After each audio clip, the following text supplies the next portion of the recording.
Assalamualaikum warahmatullahi wabarakatuh. Waalaikumsalam warahmatullahi wabarakatuh. Alhamdulillah, alhamdulillah, alhamdulillah, summa alhamdulillah. Alladzi khalaqal mauta wal hayata liyabluwakum ayyukum ahsanu amala. Alladzi khalaqas sab'a samawatin tibaqa ma tara fi khalqir rahmani min tafawut farji'il basara hal tara min futur.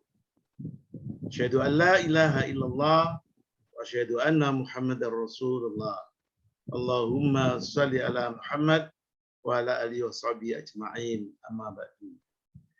Para peserta ngaji online Syarikat Islam Politik atau SIP, hari ini kita kembali tayang, ini yang ke-20, alhamdulillah, dan melanjutkan ngaji kita yang lalu, yaitu kita ngaji terkait dengan Al-Quran surat Al-Munafikun. Surat Al-Munafikun ayat 1 sampai dengan 11. Nanti seperti yang biasa kita mendengarkan Ustadz Sakroni membacakannya dengan tartil ayat 1 sampai 11. Kemudian beliau memberikan tafsir per kata, termasuk di dalamnya mungkin disinggung masalah bahasa Arabnya, nahwu sorofnya, dan kemudian tafsir dari beberapa sisi mufassir, dan kemudian kita bisa memahami per ayat apa yang dicantumkan di dalam surat Al-Munafikun ayat 1 sampai ke 11 tersebut. Insya Allah pada waktu-waktu yang lalu sudah dibahas per ayat itu, ayat pertama sampai dengan ayat ke-8. Mungkin hari ini adalah yang terakhir, akan ditafsiri ayat yang ke-9 sampai yang ke-11. Dan insya Allah untuk pada 2 ahad berikutnya, kita akan masuk kepada surat yang lain yang terkait dengan masalah kepemimpinan Islam dalam masyarakat plural. Jadi memang saudara sekalian, surat yang dibaca dari Al-Quran untuk pengajian kita ini adalah surat-surat yang terkait dengan syariat siasi atau syariat bidaulah, yaitu syariat yang terkait dengan kenegaraan, pemerintahan, syariat yang terkait dengan kepemimpinan di dalam masyarakat plural yang jarang sekali dibahas oleh para ulama, kiai, ustadz di dalam pengajian-pengajian mereka. Kita memilih ayat-ayat yang fokusnya kepada syariat siasi, syariat politik, Islam politik. Dan itu yang diajarkan oleh Al-Quran. Insya Allah dengan demikian barulah kita berislam itu utuh. Kita juga belajar syariat syahsia, keluarga, ailah. Tapi kita juga harus memahami syariat siasi, syariat kepemimpinan di dalam masyarakat plural yang dicontohkan oleh Rasulullah Sallallahu Alaihi Wasallam. Barulah kemudian berislam kita itu kafah, berislam kita itu utuh, lengkap. Soalnya saudara sekalian, kalau kita berislam hanya syahsia, hanya masalah-masalah yang bersifat personal, seperti ibadah mahdhah, seperti berakhlak, seperti cara berpakaian, seperti makan dan minuman, itu masih syahsia. Kalau hanya itu berislam kita masih belum lengkap Islam. Kita bisa saja berkeluarga, tapi kemudian ngurus keluarga keluar dari syariat. Kita bisa saja dalam hidup masyarakat plural, tapi kita tidak melaksanakan syariat plural. Misalnya waktu memilih pemimpin di RT, pemimpin di RW, pemimpin di kampus, itu semua ada syariatnya. Tapi kita karena tidak tahu, kemudian kita asal saja memilih pemimpin di masyarakat plural. Akibatnya menjadi bumerang pada kita. Karena si pemimpin yang tidak baik itu kemudian membuat kebijakan yang sangat tidak baik, yang itu mengikat kita di dalam perbuatan kita sehari-hari. Dan rusaklah kemudian kehidupan kita itu. Ini sebetulnya esensi dalam hidup itu, saudara sekalian. Kita tidak boleh hanya bicara tentang individu. Kita harus bicara tentang keluarga kita, dan kita harus melaksanakan syariat yang terkait dengan masalah bermasyarakat kita yang plural itu di level, di tingkatan manapun. Dan Al-Quran menjelaskan itu syariat siasi, syariat kepemimpinan. Hanya kita saja yang sembrono, lengah. Kita mengabaikannya sehingga akhirnya umat ini rusak. Umat ini dipuyo-puyo. Umat ini dilecehkan. Karena kita tidak menjadi pemimpin di masyarakat kita yang plural. Saya kira itu catatan saya, saudara sekalian. Dan salah satu yang sangat menghalangi kita untuk bicara syariat di tingkatan plural itu adalah orang-orang yang berislamnya itu salah. Bahkan berislamnya itu hanya lip service, tidak masuk ke hati. Hatinya sebetulnya masih kafir. Mulutnya saja yang mengatakan muslim. Dan itu yang disinyalir dalam Al-Quran dengan sangat banyak kali, yaitu tentang manusia munafik. Manusia muslim tapi kualitasnya munafik. Bahkan di dalam Al-Quran ada khusus ayat tentang munafik itu, yaitu surat yang ke-63, surat Al-Munafikun, dan hanya 1-11. 1-11. Tapi banyak yang tidak menghafalkan itu. Banyak yang tidak menghafalkan itu. Kan mengherankan kan? Itu kesalahan kesalahan umat Islam. Banyak yang tidak menyampaikan. Padahal Allah secara eksplisit menunjukkan. Di dalam Al-Quran, saudara sekalian, tentang kata munafikun itu diulangi berkali-kali. Itu sampai sekitar 80 kali. Tapi banyak di antara kita yang tidak menyampaikan. Ustadz kita, ulama kita tidak banyak menyinggung. Dan itu adalah satu, kalau itu disengaja, maka itu adalah kelengahan. Dan kalau itu disengaja, maka dia termasuk menyembunyikan apa yang difirmankan Allah. Dan pasti Allah memberikan sanksi kepada ulama, ustadz, yai, mubaligh yang secara sengaja menyembunyikan ayat-ayat Al-Quran yang sangat strategis di dalam kehidupan manusia. Saya kira ini catatan saya, saudara sekalian, mengawali pengajian kita. Maka kita dengarkan Ustadz Sa'roni membaca secara tartil ayat 1-11, kemudian menafsirkannya. Tafadhol Ustadz Sa'roni. Assalamualaikum warahmatullahi wabarakatuh. Assalamualaikum warahmatullahi wabarakatuh. Bismillahirrahmanirrahim. Assalamualaikum warahmatullahi wabarakatuh.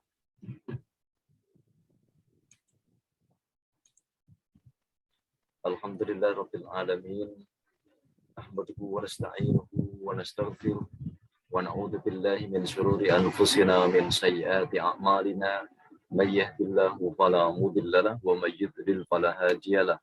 Asyhadu an la ilaha illallah wa asyhadu anna Muhammadan abduhu wa rasuluh. Allahumma salli wa sallim ala nabiyyina wa rasulina Muhammadin sallallahu alaihi wasallam. Qala Allah Ta'ala, a'udzu billahi minasyaitonir rajim. Bismillahirrahmanirrahim. Ar-Rahman 'allamal Qur'an.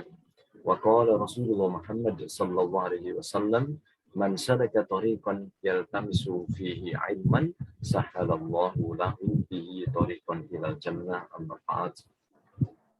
Alhamdulillah, malah senantiasa kita bersyukur kepada Allah atas segala limpahan rahmat dan nikmat-Nya, termasuk pada pagi hari ini yang Allah berikan kita nikmat iman, Islam. Allah berikan kepada kita semuanya kesehatan. Allah berikan kepada kita semuanya masih menjadi orang-orang yang kita bersemangat. Khairun nas anfa'uhum linnas. Sebaik-baik manusia adalah yang banyak memberikan kemanfaatan, ya, untuk masalah kita senantiasa berbuat kebaikan kepada sesama manusia. Dan oleh karena itulah di sini kita berusaha untuk ayat demi ayat yang Allah telah turunkan kepada Rasulullah Muhammad SAW yang akan membimbing Rasulullah kepada kita semuanya. Ayat demi ayat itulah kita berusaha untuk memahami, membaca, memahami, mengamati mana di antara kita, perilaku kita, akidah kita, syariah kita yang kurang, mari kita bersama-sama untuk kita sempurnakan. Karena itu pada kesempatan kali ini kita akan baca surah Al-Munafiqun ayat 1 sampai ayat 11. A'udzu billahi minasy syaithanir rajim.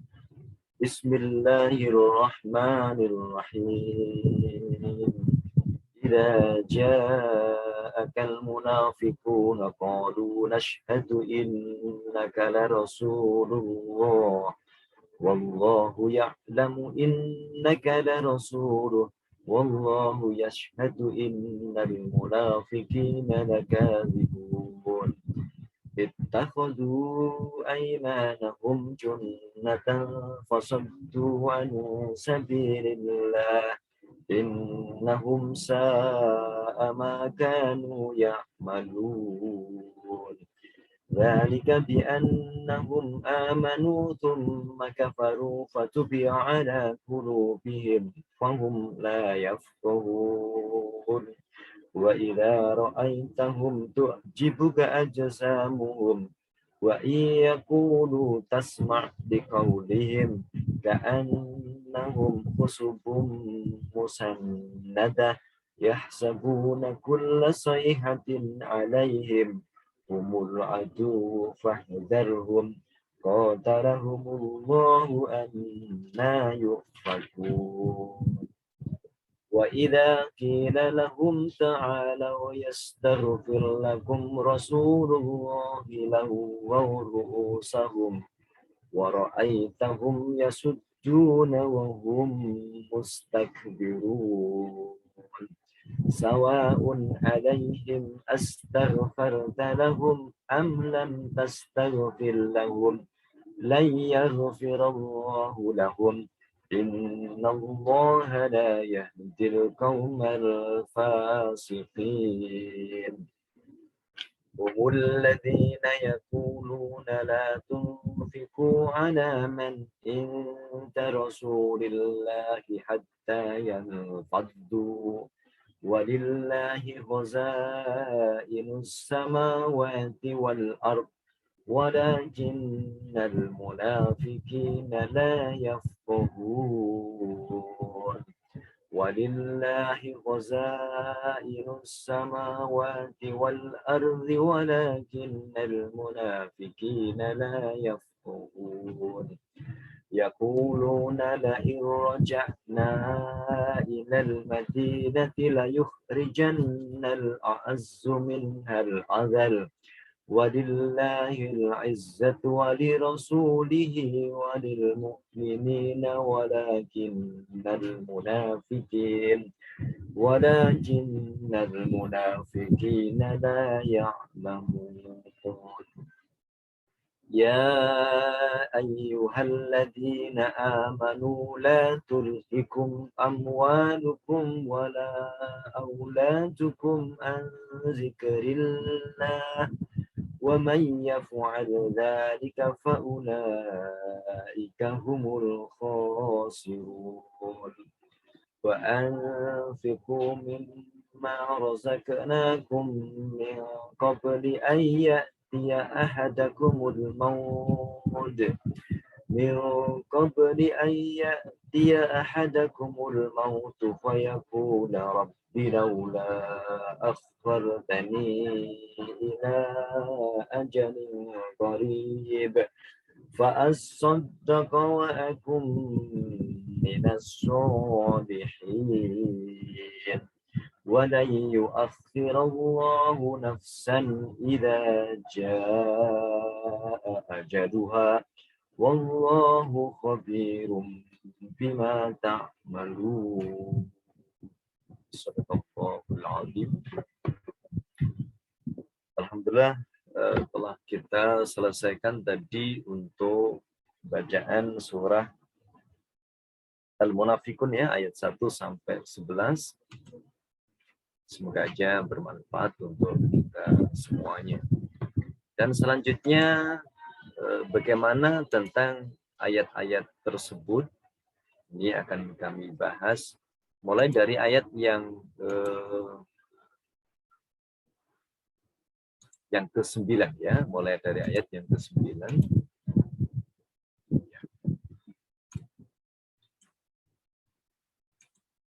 Nah, di sini Allah jelaskan, a'udzubillahi minasyaitonirrajim.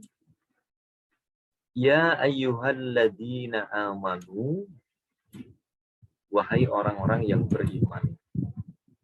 Ditafsirkan di sini adalah orang-orang yang beriman itu adalah ya ayyuhalladzina saddaqullaha wa rasulahu wa amilu bisyar'ihi.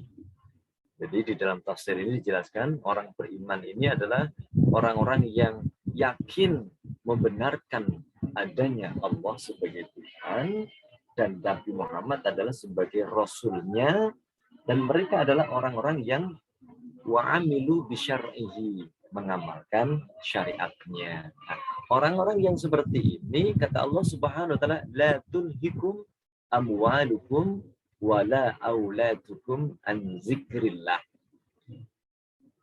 Ini merupakan jumlah fi'liyah ya, la tulhikum, janganlah kalian semuanya nanti amwalukum, amwal, harta-harta kalian, wala auladukum, kesibukan Anda untuk ngurusi harta, mencari harta, menyimpan harta, memanfaatkan harta, mendistribusikan harta, wala auladukum, demikian pula untuk mendidik anak, demikian pula untuk ngurusi anak, mengajarkan anak, membimbing anak tadi, la tulhikum, jangan sampai melengahkan kalian, melupakan kalian semuanya an zikrillahi, dari mengingat kepada Allah Subhanahu wa taala. Di dalam tafsir ini dijelaskan la taswalkum, jangan sampai menyibukkan kalian semuanya. Nah, menyibukkan kalian semuanya apanya? Amwalukum wala auladukum. Sehingga ngurusi harta, mencari, mendistribusikan, menyimpannya, demikian pula anak, mendidiknya, mengelola, membina, mendidiknya tadi. Menyibukkan itu akhirnya apa? Menyibukkan lupa tentang an ibadatillahi wa ta'atihi, beribadah kepada Allah dan taat kepada Allah Subhanahu wa taala. Sebagaimana juga firman Allah yang ada dalam surat At-Takatsur yang sudah kita hafalkan itu ya. Alhaakumut takatsur. Alha, itu fi'il madhinya, kalau di sini fi'il mudhari'nya la tulhi, alha yulhi. Alha artinya adalah melalaikan. Nah, sehingga alhaakumut takatsur. Nah, gitu ya. Melalaikan kepada kalian semuanya. Alhaakumut takatsur. Takasur dari kata-kata katsir artinya berarti banyak, berbanyak-banyak harta, berbanyak-banyak kedudukan, berbanyak-banyak. Jangan sampai melalaikan kalian semuanya. Ini diperjelas di sini. Jangan sampai melalaikan apa? An ibadatillahi, yaitu ibadah kepada Allah, taat kepada Allah, tunduk kepada Allah, menjalankan syariat Allah, dan memperjuangkan syariat Allah. Nah, ini tafsirnya adalah an ibadatillahi wa ta'atihi. Ini tafsir dari an dzikrillah tadi. Sehingga dalam ini dilanjutkan, wa may yaf'al dzalika, maka barang siapa yang ternyata melakukan itu. Ini pesannya Allah kepada orang beriman, bukan orang kafir, bukan orang-orang munafik ya. orang yang beriman yang sudah konsis dalam keimanan. Kalau orang kafir jelas mereka adalah orang-orang yang melanggar aturan Allah. Ya, maka hai orang-orang yang beriman, barang siapa di antara kalian yang sudah beriman tadi melakukan hal itu, faulaika humul khosirun. Maka mereka itulah termasuk orang-orang yang merugi. Di sini kayak bahasanya yang Allah tadi, coba ini Allah memanggil dengan ya ayyuhalladzina amanu, wahai orang-orang beriman. Ketika ada orang-orang yang tidak beriman, Allah menggunakan kata-kata wa may yaf'al dzalika. Namun apabila ada barang siapa yang melakukan hal itu, maka mereka itu.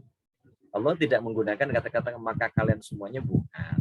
Nah, karena yang diajak tadi adalah ya ayyuhalladzina amanu, berarti memungkinkan ayat ini kalau orang-orang beriman pastilah tidak akan melakukan hal-hal yang seperti ini. Ya. Wa may yaf'al dzalika faulaika humul khasirun. Nah, di sini ada di beberapa tafsir yang menjelaskan tentang masalah hai orang-orang beriman jangan sampai harta dalam rangka mencari harta, mengelola harta, memperbanyak harta, mendistribusikan harta, menginfakkan harta, jadi menyimpan harta, dan termasuk anak-anak pula itu menyibukkan kalian sehingga lupa untuk mengingat Allah. Ini para mufassir ternyata mempunyai keterangan yang mirip-mirip, tetapi kadang-kadang juga ada berbeda.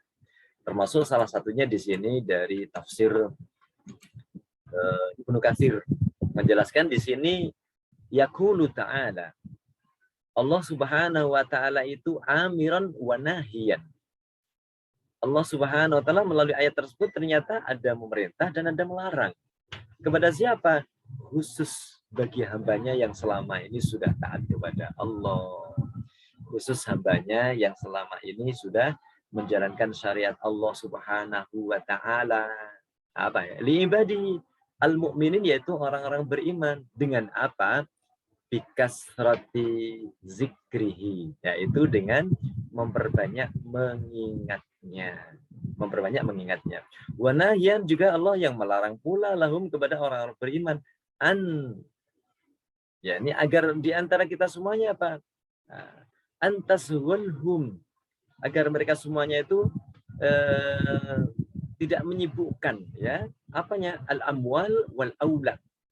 Jadi antasghalahum al-amwalu wal auladu an zalika. Jangan sampai harta dan anak-anak itu nanti menyibukkan sehingga lupa mengingat kepada Allah Subhanahu wa taala.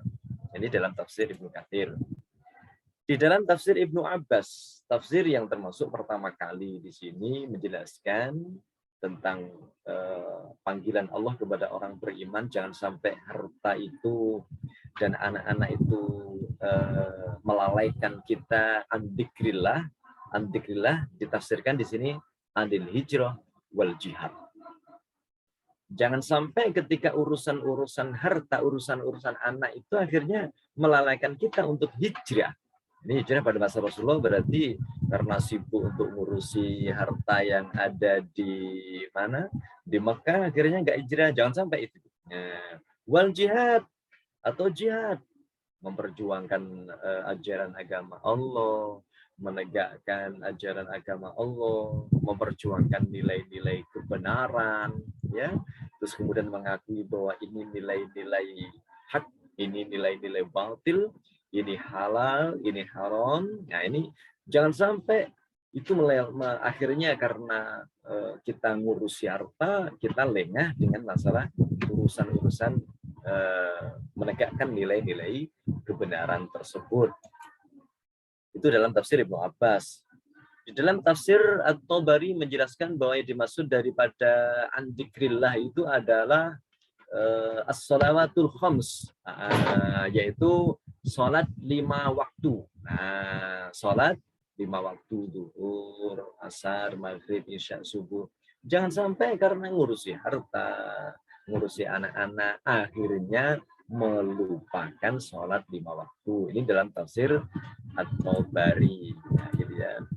Ada lagi dalam tafsir yang lain dijelaskan di sini, yakni di dalam tafsir Zadul Ma'sir.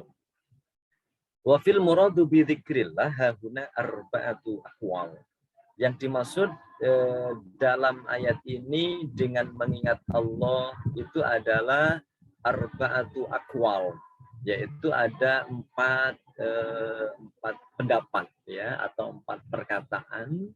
Apa saja itu? Zikir kepada Allah itu jangan sampai dengan ngurusi harta dan anak-anak itu akhirnya melupakan kita untuk taatillah fil jihad, ketaatan kita kepada Allah dalam rangka kita berjihad di jalan Allah Subhanahu wa taala. Jadi ketaatan Allah tapi khususnya di dalam hal masalah berjihad. Karena dalam hal masalah berjihad itu perlu ternyata taat kepada Allah Subhanahu wa taala ya. Dalam berjihad, dalam ketaatan Allah salah satunya adalah kita berjihad. Yang kedua adalah tentang masalah sholat al-maktubah, yakni sholat yang diwajibkan sehari 5 kali ya. Tersalis al-faraid minas sholat, ini kewajiban-kewajiban dalam menjalankan sholat. Yang keempat adalah annahu ala itlaqihi qala Zujaz, yakni yang keempat tentang kemutlakan dari zikir itu sendiri, yakni haddahum bihada ala idamati zikri, yakni menganjurkan kepada mereka semuanya dengan untuk mendawamkan zikir kepada Allah. Jadi senantiasa ingat kepada Allah Subhanahu wa taala. Apakah di saat kerja, di saat melakukan apa saja, senantiasa harus ingat kepada Allah Subhanahu wa taala selama 24 jam. Ini dalam tafsir Zadul Masir. Sedangkan di dalam tafsir yang lain ya, tafsir Al-Qurtubi di sini ya. Nah, di sini ternyata menjelaskan hazzara al-mu'minin. Dalam ayat ini berarti Allah mengingatkan kepada kita semuanya tentang apa? Akhlakal munafiqin, yaitu perilaku, ide-ide mereka, pola pikir mereka, sikap mereka. Ai la tastaghilu bi amwalikum. Jangan sampai kamu semuanya sibuk dengan harta kalian, kama fa'alal munafiqun, sebagaimana sibuknya orang-orang munafik itu untuk ngurusi harta, sehingga nggak peduli lagi halal haram, hak dan batil, yang penting pokoknya dapat. Nah, itu orang-orang munafik. Wakilah huwa khitab lil munafikin, dan ada yang berikan penjelasan di sini bahwa inti daripada khitab untuk itu adalah ya, yakni untuk orang-orang munafik. Ai maksudnya, hai orang-orang beriman, amantum, kalau kalian telah beriman, bil qauli dengan ucapan kalian, fa'aminu bil qalbi. Kalau kalian beriman kepada ucapan kalian, maka berimanlah pula dengan hati kalian. Jangan beriman dengan ucapannya, tetapi hatinya ternyata nggak beriman. Jadi ayat tersebut, oleh karena itu, kalau kita yang sudah bahas itu dari ayat yang pertama sampai ayat kedua, ketiga, sampai ayat ke-8 berbicara hanya bagaimana orang munafik perilakunya menghadang dakwah Islam, khususnya pada zaman Rasulullah Muhammad SAW yang menyampaikan Islam. Sungguh luar biasa hadangan-hadangannya. Mereka menyusup ke dalam tubuh umat Islam, terus kemudian gebosi di dalamnya. Nah, itu diceritakan mulai dari ayat yang pertama sampai ayat 8. Nah, ternyata di sini apa kaitannya dengan ayat yang ke-9? Nah, ini di dalam tafsir Qurtubi ini dijelaskan. Ini artinya kaitannya persis dengan orang-orang munafik. Nah, gitu ya. Jangan sampai orang-orang beriman itu berperilaku seperti orang-orang munafik dalam mengelola harta, demikian pula mencari harta, menyimpan harta, demikian pula dalam mengelola anak-anaknya.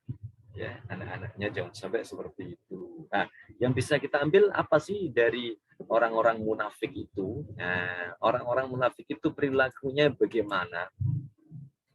Dijelaskan di beberapa ayat Al-Qur'anul Karim. Kata Allah Subhanahu wa taala, basyiril munafiqina bi anna lahum adzaban alima. Berikanlah kabar gembira kepada orang-orang munafik bahwa mereka akan mendapatkan azab yang begitu pedih. Sehingga di sini Allah menjelaskan basyir ayyuhal rasul. Berikanlah kabar gembira wahai Rasul kepada orang-orang munafik. Siapa mereka itu? Wahum alladzina yuzhirunal iman. Mereka yang menampakkan iman wa yubtinunal kufra. Dan mereka adalah merahasiakan kekafiran, ya, merahasiakan tentang kekafiran mereka semuanya itu. Ya, ini bi anna lahum adzaban muwajjahan. Bagi mereka akan dapatkan siksa yang betul-betul menyakitkan, ya. Jadi siapa mereka itu? Adalah orang-orang munafik, menampakkan iman dan kekufuran itu di batin. Sehingga di sini dijelaskan dalam tafsir itu adalah al-munafik adalah man yuzmir al-adawah wa yuzhir as-sadaqah. Jadi mereka adalah yang merahasiakan permusuhan, menampakkan persahabatan, ya, pertemanan. Ini ciri-ciri orang munafik. Jadi jangan sampai ketika kita mengelola harta atau mencari harta, demikian pula anak, atau dalam kasus-kasus untuk apa saja, ya, dalam rangka menegakkan syariat Islam, berperilaku seperti munafik, yakni menampakkan pertemanan padahal di dalam hatinya adalah muncul permusuhan. Atau munafik itu adalah mayyukhfi al-kufra wa yuzhir al-iman. Mereka merahasiakan kekufuran dan menampakkan iman. Atau munafik itu adalah mayyuzhir khilaf ma yukhfin, yaitu apa saja orang-orang yang menampilkan dan mendohirkan itu yang berbeda. Dohirnya satu, ternyata batinnya dua. Zahirnya merah, batinnya biru. Wah, inilah ciri-ciri orang munafik. Sehingga Rasulullah Muhammad SAW di dalam hari ini menjelaskan, ya, bagaimana orang-orang munafik itu. Rasulullah menjelaskan arba' man kunna fihi kana munafiqan khalisan. Ada 4 ciri-ciri, tanda-tanda. Maka orang itu apabila ada ciri-ciri tersebut berarti kana munafik, berarti dia termasuk munafik yang betul-betul murni. Wa man kanat fihi khoslah min hunna kanat fihi khoslah minan nifaq hatta yada'aha. Barang siapa yang ada bagian satu saja dari bagian munafik tadi, berarti dia termasuk sudah mendapatkan ciri-ciri munafik sampai dia betul-betul mampu meninggalkannya. Apa itu? Satu, idza utumina khana, dipercaya khianat. Wa idza haddasa kadzaba, dan apabila berbicara bohong. Wa idza ahada ghadara, apabila dia membuat sebuah perjanjian atau berjanji ternyata mengingkari dia. Nah, gitu ya. Sedangkan yang terakhir wa idza khasama fajara, dan apabila ada sebuah pertengkaran, perselisihan, dia suka melakukan perbuatan-perbuatan yang mendolimi atau melakukan suatu perbuatan-perbuatan dosa. Itu muttafaq alaih. Sehingga di sini Rasulullah Muhammad SAW jadi termasuk di sini dijelaskan bahwa ciri-ciri orang munafik itu orang-orang yang senantiasa alladzina yattakhiduna al-kafirina awliya min dunil mu'minin ayattahuna indahumul izzah fa innal izzata lillahi jami'a. Ciri-ciri orang munafik itu adalah alladzina yattakhiduna al-kafirina awliya min dunil mu'minin. Mereka yang menjadikan orang-orang kafir itu sebagai aulia, ya, dari orang-orang mukmin. Aulia di sini maknanya bisa mulai dari yang paling dasar, yaitu hanya sekedar teman dekat, ya, atau kecenderungan untuk curhat itu lebih cenderung, atau menjadi pelindung, atau menjadi kekasih, atau mengangkat pemimpin. Nah, ini ya. Sehingga di sini dijelaskan salah satunya adalah alladzina yuwallunal kafirina. Mereka lebih condong untuk berwalikan, meminta perlindungan kepada orang-orang kafir, sementara orang-orang beriman bisa diminta untuk perlindungan. Mereka lebih pro kepada orang-orang kafir daripada pro kepada orang-orang yang beriman. Termasuk yattakhidunahum a'wanan lahum, dan mereka menjadikan ternyata a'wanan lahum, penolong buat mereka. Meminta tolong kepada orang Islam bisa sebenarnya, tapi lebih senang meminta pertolongan kepada orang-orang kafir. Wa yatrukuna wilayatal mu'minin, dan mereka meninggalkan perlindungan, minta pertolongan, kasih sayang kepada orang-orang mukmin. Wala yarghabuna fi mawaddatihim, dan mereka tidak suka untuk berkasih sayang kepada orang-orang beriman. Sehingga itulah termasuk ciri-ciri orang-orang yang tadi merupakan zikir kepada Allah Subhanahu wa taala sebagaimana yang digambarkan di dalam ayat ini. Sehingga innal munafiqina yukhadi'una Allah wa huwa khadi'uhum. Sesungguhnya orang-orang munafik itu adalah menipu Allah dan mereka sebenarnya menipu diri mereka sendiri. Sehingga ciri-cirinya di sini adalah ketika mereka menjalankan sholat itu dengan malas, ya, atau sholatnya itu karena kepingin dilihat oleh manusia yang lain, dan mereka tidak mengingat kepada Allah kecuali hanya sedikit sekali. Di ayat lain Allah juga menjelaskan di sini bahwa orang-orang munafik itu adalah orang-orang yang senantiasa mereka mudzabdzabina baina dzalik la ilaha ula'i wa la ilaha ula. Sesungguhnya keadaan orang-orang munafik itu adalah orang-orang yang bingung dia. Nah, bingung dalam hal apa? Keadaan hatinya mereka tidak mempunyai ketetapan jiwa. Walahum ma'al mu'minin walahum ma'al kafirin. Kadang suatu saat bersama orang mukmin dan demikian pula kadang-kadang bersama orang-orang kafir. Ya. Maka di dalam hal inilah sebagaimana tadi yang digambarkan di ayat yang ke-9 tadi, maka jangan sampai dalam rangka ngurusin harta, termasuk anak-anak, mungkin harta dan anak-anak yang dalam lingkup RT atau RW atau kota atau negara tadi bersikap seperti sikap-sikap ayat yang pertama sampai ke-8, yaitu sikapnya orang-orang munafik.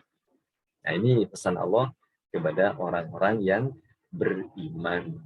Termasuk Rasulullah Muhammad SAW sungguh luar biasa. Ketika Rasulullah masih berada di Mekah ketika itu, ya. Jadi termasuk Rasulullah itu sering didatangi oleh orang-orang kafir, baik sendirian maupun berkelompok. Yang terakhir itu karena Rasulullah memang masih di awal-awalnya itu jumlahnya juga belum banyak, tetapi pengikut Rasulullah dari hari ke hari semakin tambah.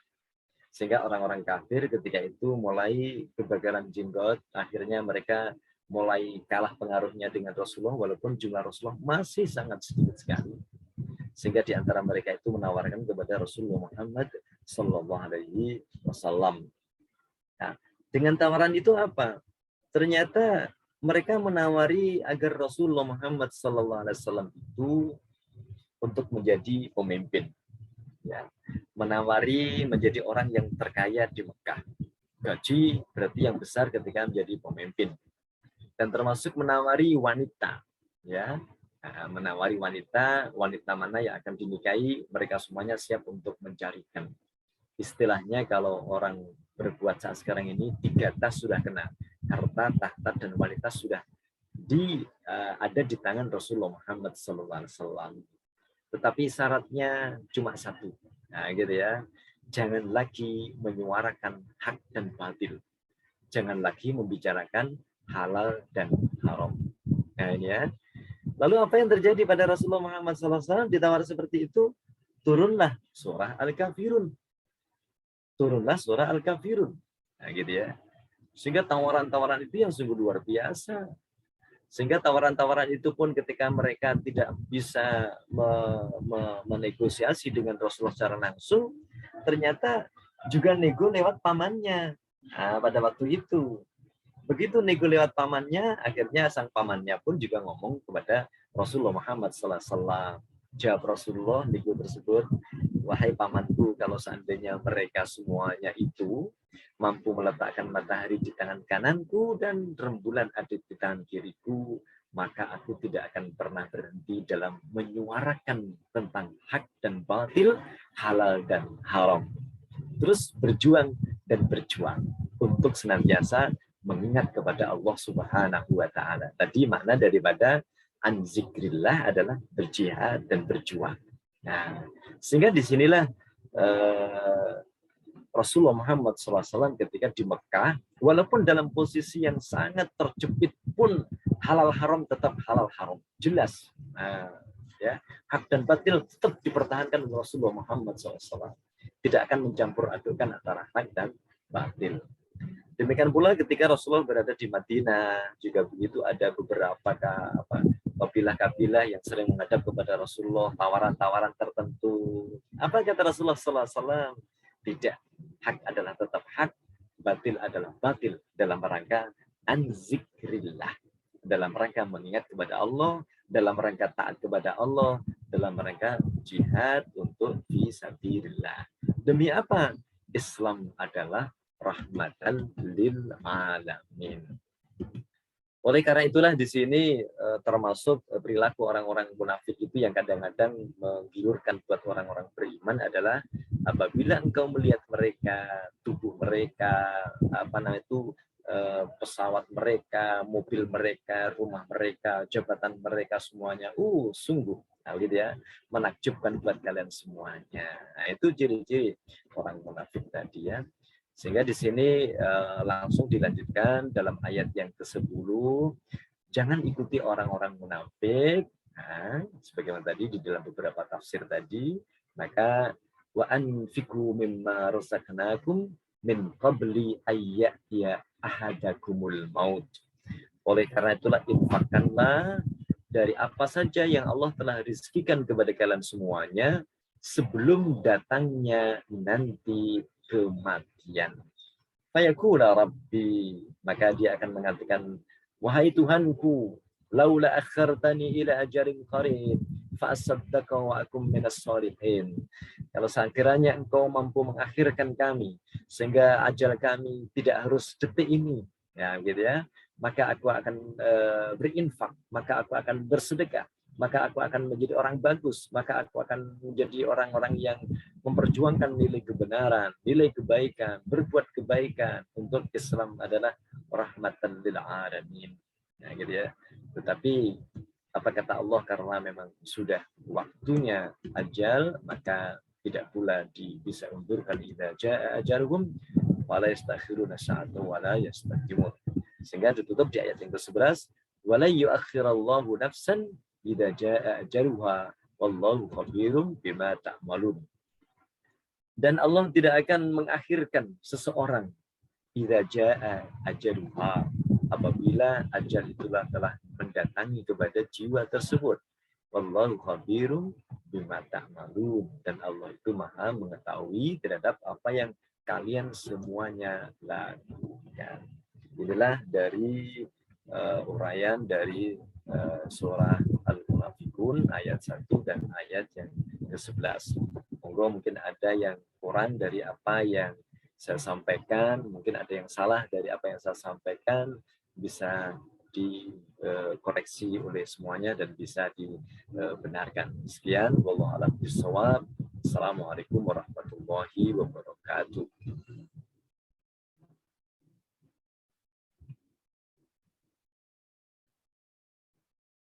Speakernya belum dibuka, Pak Fuad. Alhamdulillah ya. Saudara-saudara sekalian, demikian penjelasan dari Ustadz Sa'roni mengenai khususnya tadi tafsir dari ayat yang ke-9, 10, dan 11. Ujung dari surat Al-Munafikun. Dia menyampaikan bahwa ciri-ciri munafik itu ada pada surat yang ayat ke-1 sampai ke-8, kemudian 9, 10, 11 peringatan kepada umat Islam supaya jangan sampai melakukan perbuatan-perbuatan yang berciri munafik. Ya, monggo saudara sekalian, yang tadi sudah disampaikan oleh Ustaz Sa'roni, kalau ada yang masih dianggap perlu ditanyakan, minta penjelasan tambahan, Pak Kanto, monggo Pak Kanto, kok wajahnya masih nggak pas itu Nah, Pak Kanto masih kelihatan kopiahnya Pak Kanto. Nah, itu Pak Kanto. Monggo Pak Kanto, Mas Khairuddin. Ya. Mas Khairuddin. Assalamualaikum. Waalaikumsalam warahmatullahi wabarakatuh. Mas Khairuddin sudah belum audionya dinyalakan Pak Khairuddin. Wajahnya hanya fotonya saja. Mas Ardiansa juga. Monggo Pak Kanto, silakan. Ya, terima kasih. Semoga Bapak-bapak semuanya diberikan rahmat Allah. Ini ngomong munafik, saya ini berpikirnya gini sudah lama itu. Apakah definisi yang dikatakan dalam ayat pertama, ketiga, 4, dan semuanya tentang orang munafik itu, objeknya itu keislaman atau objek, misalnya orang korup, tapi sholat, itu munafik apa-apa gitu loh. Korupnya bolak-balik gitu contohnya. Di sini yang saya kira perlu, karena pada posisi sekarang itu cuma kecuali sekali terjadi yang namanya munafik dan terlihat itu misalnya enak ngrungokno dandang bola timbangannya adzan, nah itu karuan iki munafik jariku. Temenan saya dadi wong Hindu lah ngono sih. Jadi yang ada itu ada orang menipu, ada orang Allah, aku ini betul. Ada orang, Pak saya punya proyek, ya Pak, saya cicil, tiba-tiba gak nyicil gitu. Ini yang ada, dan itu ada mayoritas, dan yang kita hadapi memang bukan orang-orang itu kalau lihat ayatnya tadi dari beberapa penafsir kan mengatakan, si ngomong itu adalah orang-orang Madinah yang benci kepada kedatangan orang-orang muhajirin itu. Gitu loh. Jadi ya betul memang masih kafir mereka gitu. Nah, kalau orang sudah ngaji lah 90% gitu. Ya sing munafik itu cak jane gak usah diomong. Pokoknya salah dikepuk jariku ngono ae. Terima kasih walhamdulillahirabbil alamin. Oke. Ya, ini Pak Kanto ini memberikan apa istilahnya ya,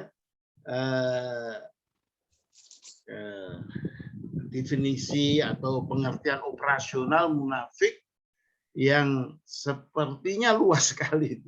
Walaupun juga itu ada dicantumkan secara tidak langsung di dalam tadi hadis yang disampaikan oleh hadis muttafaq alaih, malah yang disampaikan di dalam ceramahnya atau penjelasannya ciri-ciri kemunafikan oleh Ustaz Aroni. Ini Ustaz Aroni kok masih hilang ini? Gimana Pak Ustaz Aroni? Apakah panjenengan masih mendengarkan? Nggih, monggo. Jadi begini Pak Ustaz Aroni, Pak Kanto ini kemudian mau memasukkan, artinya memasukkan secara eksplisit gitu ya, perbuatan-perbuatan yang jelas jahatnya, ya, yang jelas jahatnya itu tapi dilakukan, itu perbuatan munafik dan itu bisa digolongkan orang munafik. Itu secara mudah Pak Kanto mengatakan. Jadi korup itu sudah jelas lah dilarang oleh Allah, tapi dia korup terus dengan segala macam kilahnya mempertahankan korupsinya. Apakah orang itu sudah termasuk orang munafik atau tidak?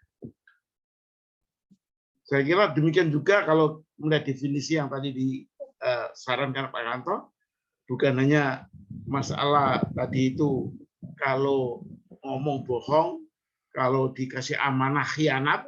Amanah khianat itu kan dikasih amanah jabatan dia khianat. Itu kan tanda munafik itu. Ya kan jabatan khianat itu munafik. Nah, ini bisa enggak seperti itu? Walaupun dia manifestasinya adalah manifestasi dia KTP-nya Islam, kawinnya dengan Islam, nanti matinya juga ingin dikubur secara Islam.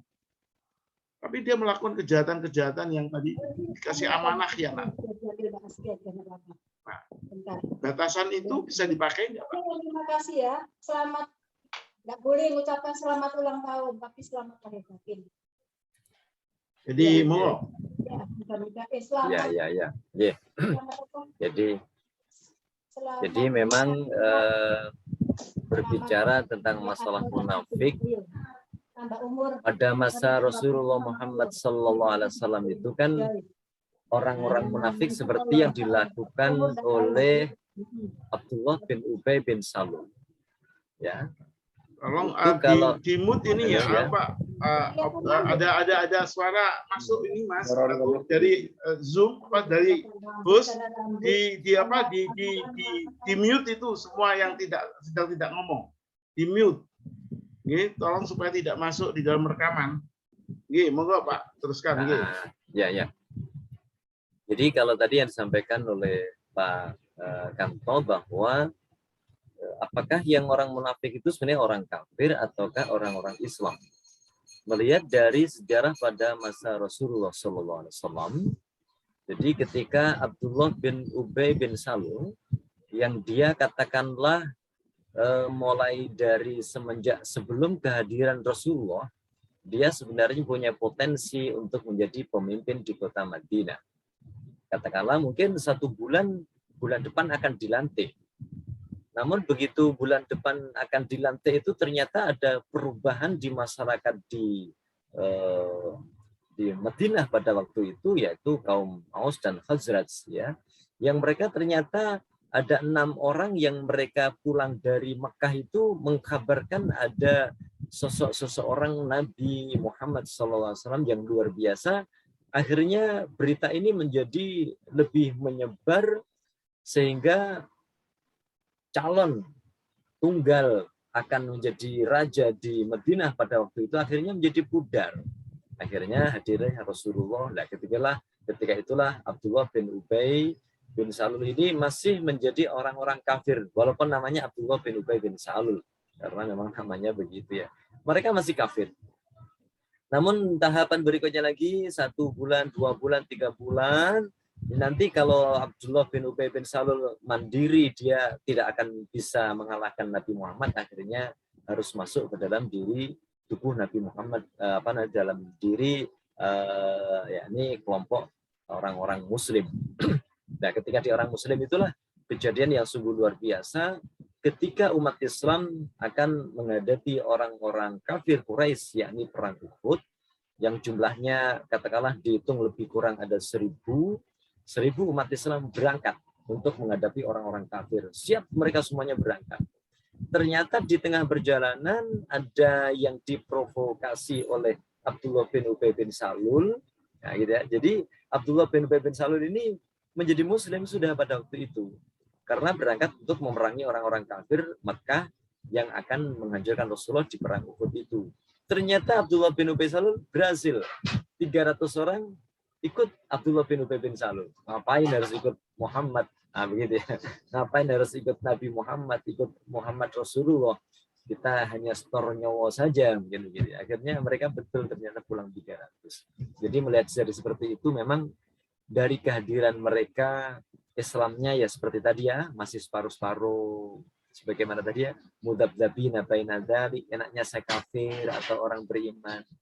Berarti inilah mungkin sebenarnya tugas kita semuanya, mungkin sebagai kita di mana saja berada, untuk meluruskan barangkali keyakinan mereka yang belum pas, belum sesuai yang seharusnya orang beriman itu harus bagaimana, sehingga menyadari bahwa kekeliruan yang mereka lakukan.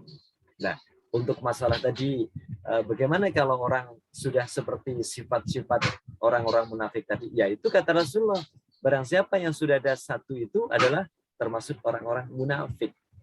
Tapi cumaan memang Rasulullah belum ada, sepengetahuan saya, belum ada Rasulullah itu, kalau kamu munafik, dia harus ditindak tegas, misalkan saja. Kalau orang mencuri kan jelas, pada masa Rasulullah, potong tangan saja. Orang berzina ada hukum syariatnya jelas. Nah, gitu ya.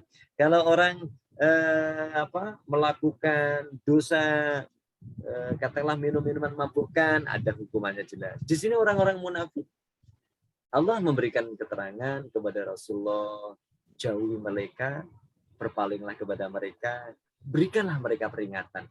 Berarti ada kesempatan kita semuanya untuk berdakwah kepada orang-orang munafik agar mereka menuju kepada jalan yang lurus. Wallahu a'lam. Mungkin begitu. Monggo. Pak Kanto, ini saya kira terkait dengan masalah hukuman rasanya. Ya. Kalau kita menganggap seorang itu munafik, kalau dari perbuatannya yang dijelaskan oleh Pak Sa'roni adalah apa perbuatannya itu. Misalnya kalau dia korup, ya oleh korupnya itu dihukum. Kalau dia berzina, ya dizinnya itu. Kalau dia bohong, bohongnya itu yang dihukum. Ya kan? Kalau dia khianat, ya khianatnya itu dihukum. Tapi kemunafikannya itu yang mungkin tidak bisa tidak bisa diketahui oleh kita. Tapi tentunya Allah Maha tahu, dan masalahnya kadang-kadang kita itu berhadapan dengan orang yang sepertinya kita tapi sebetulnya memusuhi kita. Itu yang lebih jelas tadi dikatakan Pak Saroni, ya tinggalkan aja dia, berpalinglah dari itu. Kalau hukuman akhirat jelas tuh, saya kira Pak Kantor, ya, kalau mereka itu memang munafik, sebetulnya dia tidak Islam tapi anti Islam, karena itu melakukan banyak pelanggaran-pelanggaran yang berat, permusuhan-permusuhan yang berat, seperti tadi yang dicontohkan oleh Abdullah bin Ubay bin Saul itu, mengajak pasukan perang Rasulullah untuk balik ke Medina, tidak jadi perang. Itu kan terang-terangan musuh, tapi oleh Rasulullah mereka juga tidak dilakukan tindakan secara operasional, tapi tinggalkan aja mereka, jangan dipakai seperti itu.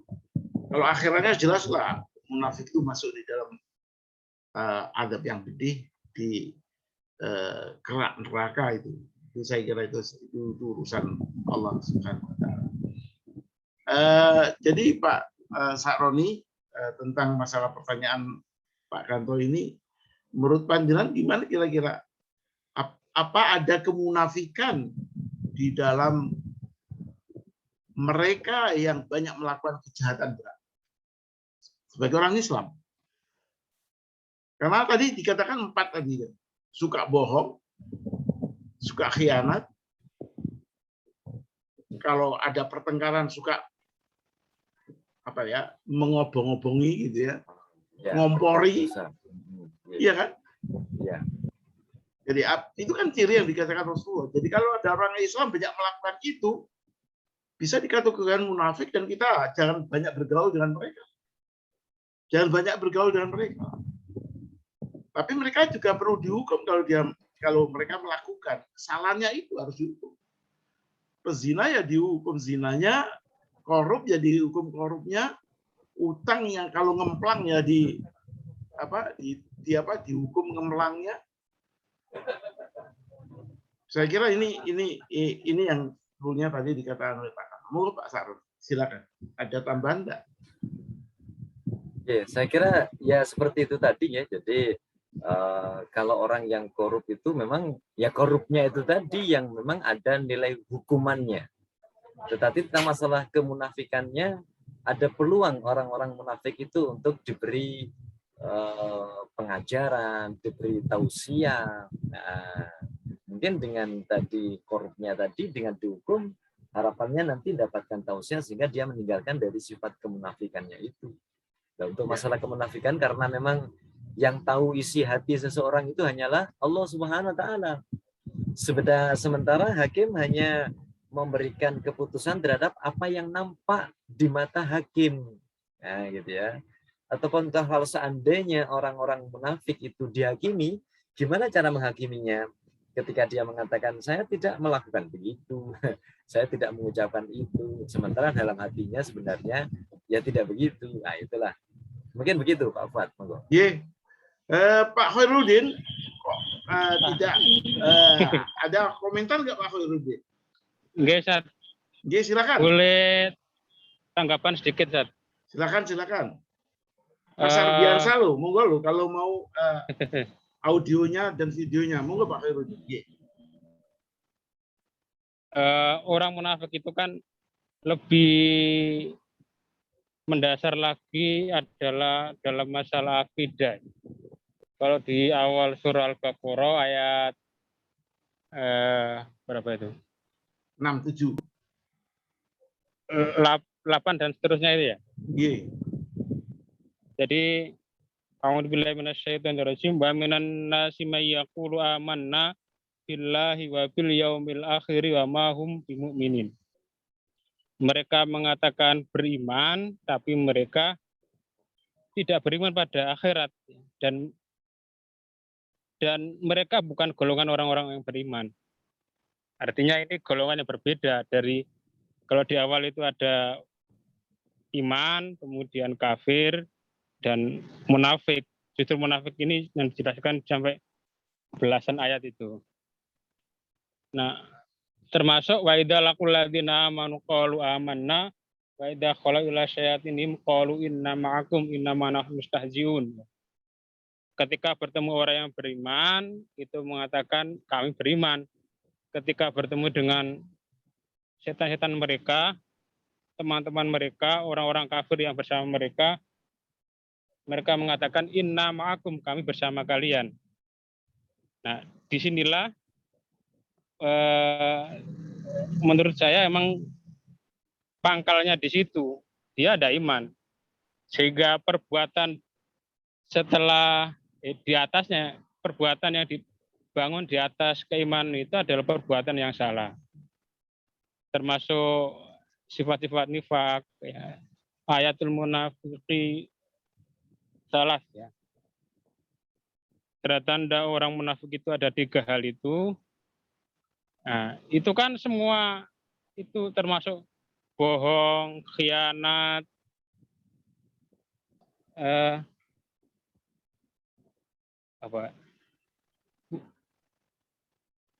ketika berjanji dia ada menepati, dan tiga ciri utama itu karena memang mereka ada iman, sehingga kemudian kalau misalnya era sekarang atau era penjajahan dulu mereka memihak pada musuh, pada orang-orang kafir, sementara mereka musuhi saudaranya sendiri, ya itu memang ciri-ciri orang munafik secara zahir, ya. Tapi secara akidah tadi itu mereka bilang iman tapi sesungguhnya mereka tidak beriman. Mungkin itu Ustaz, tanggapan saja, Ustaz. Terima kasih. Terima kasih kembali. Ya, jadi kuncinya di hati, dan hati tidak bisa ada yang menyentuh kecuali hanya Allah yang tahu, dan kita adalah fakta perilaku yang kita tahu. Ya, jadi artinya tuduhan munafik mungkin cukup berat itu kalau dianggap munafik, tetapi juga tidak salah kalau memang melakukan banyak pelanggaran terhadap Islam. Ada zalim sebetulnya di dalam Al-Qur'an, ya. Mungkin Pak Ustaz Saroni sebagai ujung dari pengajian pada hari ini di jam 10, mungkin Pak Saroni bisa menunjukkan bedanya orang zalim, nifak, ya, fasik dan munafik ini, Pak. Mungkin itu akan memberikan penjelasan yang lebih operasional bagi panduan kita dalam menghadapi orang lain. Moga Pak Saroni, dan sekaligus ditutup dengan doa untuk kita akhiri dari pengajian kita karena sudah jam 10 lebih. Moga Pak Saroni. Ya. Jadi zalim sama fasik, ya kan? Moga silakan Pak Saroni. Jadi kalau orang zalim itu adalah orang-orang yang dia wadu'a syai' ghaira mahallihi, meletakkan sesuatu yang tidak pada tempatnya, itu sudah dikategorikan adalah perbuatan zalim. Jadi uang ini seharusnya masuk ke sakunya orang, 10 orang, tapi akhirnya cuma masuk separuhnya saja ke 10 orang, yang separuhnya masuk ke saku kita. Ini namanya perbuatan zalim. Apakah itu masuk kategori mencuri, termasuk kategori mengurangi hak orang lain, itu masuk zalim. Dan itu nanti ada hukumnya secara tadi yang disampaikan, ada hukumnya sendiri. Berarti ada nilai delik hukum, yaitu penggelapan uang atau mungkin penipuan, ada hukumnya. Itu zalim jelas. Sedangkan fasik adalah suatu dosa-dosa besar. Orang-orang yang melakukan perbuatan dosa-dosa besar yang di situ memang dilarang. Termasuk orang minum minuman memabukkan. Begitu dia dihukum, ternyata saya ini uang saya sendiri, saya ini tidak merusak orang lain, saya cuma di rumah saya sendiri. Akhirnya itu termasuk dia orang fasik, ya, orang-orang fasik. Jadi kalau orang fasik dia bisa mendolimi kepada orang lain, tapi kadang-kadang dia hanya berbuat mendolimi diri mereka sendiri. Sedangkan kalau orang-orang dolim berarti mereka adalah orang-orang yang mereka memang berbuat menyakiti, apakah diri sendiri mungkin juga untuk orang lain. Tetapi mereka tidak menyadari kalau sebenarnya perbuatannya itu nanti akan berujung pada diri mereka sendiri, apakah di dunia maupun di akhiratnya.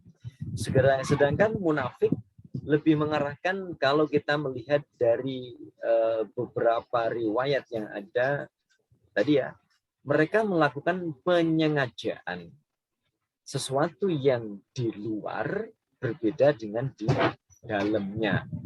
Mereka melakukan sesuatu penipuan, mereka melakukan satu pendustaan terhadap perilaku-perilakunya dengan tujuan-tujuan tertentu. Ya, apakah karena ekonomi, karena faktor politik, atau karena faktor yang lainnya. Kalau hukum-hukum tentang masalah orang dolim selama di situ ada hukumnya jelas, langsung bisa diterapkan di dunia. Tetapi kalau seperti tadi yang disampaikan untuk surat Al-Baqarah awal sampai ayat yang ke-6 atau sampai ke berapa, itu kata Allah hanya Allahu yastahzi'u bihim.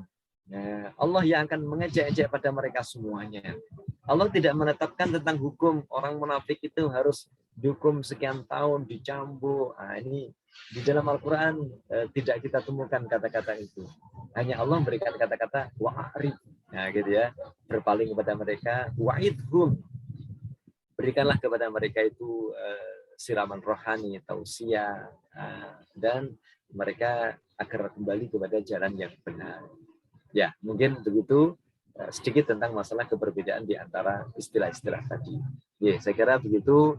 Semoga aja apa yang kita luangkan waktu kita dalam perjuangan kita ngaji bersama ini dicatat oleh Allah Subhanahu wa taala sebagai amal soleh kita, ataupun toh kalau ada kekeliruan dalam apa yang kita sampaikan semoga aja Allah mengampuni kita bersama, ataupun kalau ada kekurangan yang harus kita sempurnakan di sini, semoga Allah senantiasa memberikan petunjuk kepada kita semuanya mana jalan yang harus kita tempuh untuk perbaikan diri kita, keluarga kita, masyarakat kita, khususnya negara kita dan dunia kita. Segera mungkin itu dulu. Semoga dia bermanfaat. Alhamdulillah rabbil alamin. Kurang lebihnya mohon maaf, wallahu a'lam bishawab. Assalamualaikum warahmatullahi wabarakatuh. Waalaikumsalam Waalaikumsalam warahmatullahi warahmatullahi wabarakatuh. wabarakatuh. Demikianlah saudara ngaji kita pada pagi hari ini, dan berakhirlah tafsir dari surat Al-Munafikun 1 sampai 11. Syukur-syukur kalau kita kemudian bisa menghafalkan itu Al-Munafikun ya 11 ayat, termasuk memahami artinya supaya kita terhindar dari orang munafik, juga terhindar dari perilaku-perilaku kemunafikan. Mari kita tutup pengajian kita dengan bacaan kafaratul masjid. Subhanakallahumma wa bihamdika asyhadu an la ilaha anta wastaghfiruka wa atubu ilaik. Alhamdulillahi rabbil alamin. Wassalamualaikum warahmatullahi wabarakatuh.